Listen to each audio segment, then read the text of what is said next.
وقتی که حضرت زینب بنت جحش را جناب رسول الله صلی الله علیه وسلم خانه‌دار شدند، آیت حجاب فرض شد و این نکاح واقعا نکاح مبارک بود و نکاح می شود گفت تشریعی بود، از جانب شریعت بود، چون که این نکاح از دیگر نکاح ها فرق میکرد و حضرت زینب را پیامبر صلی الله علیه وسلم نکاحشان از دیگر زنها فرق میکرد. الله تعالی با نص قرآن کریم بدون اجازت ولیش و بدون حضور شاهدین با نص قرآن کریم از بالای 7 قبت آسمان نکاح کرد.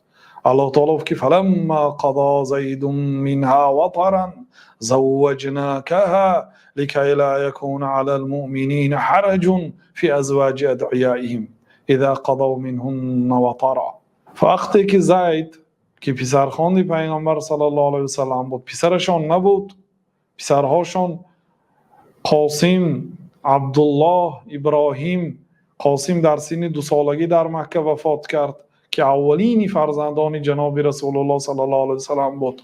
عبدالله هم همین گونه در مکه وفات کرد. ابراهیم در مدینه 16 ماه بود یا 18 ماه بود از دنیا گذشت، یا 1 سال و 8 ماه بود از دنیا گذشت و پیامبر صلی الله علیه وسلم پسر نداشتند. بنابراین الله تعالی که ما کان محمد ابا احد من رجالکم، محمد صلی الله علیه وسلم پدری یگان مردهای شما نبود، چون که پسرهاشون بر وقت از دنیا گذشت، فقط پدری دخترها بودند و زید ابن حارثه را پسرخواند خود گرفته بودند. حتی مردم زید ابن محمد میگفت، زید پسری محمد میگفت.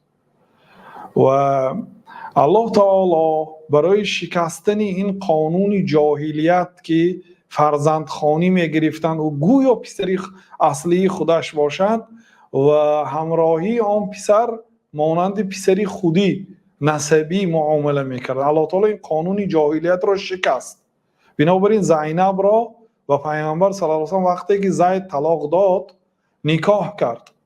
گفت که وقتی که زید، یگانه آیتی که نام صحابه ذکر شده است در 114 سوره های قرآن، یگانه آیتی که در آن یه نام صحابه ذکر شده است این همین سوره احزاب است. فلما قضا زید منها وطرا، وقتی که زید طلاق زینب را داد، زوجناکها، ما زینب را به تو نکاح کردیم، تا اینکه برای مؤمن ها در نکاح کردن فرزندخوانهاشون، یعنی همسری فرزندخوان خود، حرج و مشقت نباشه، چون که وی فرزند نسبی انسان نیست و یک شخصی بیگانه هست.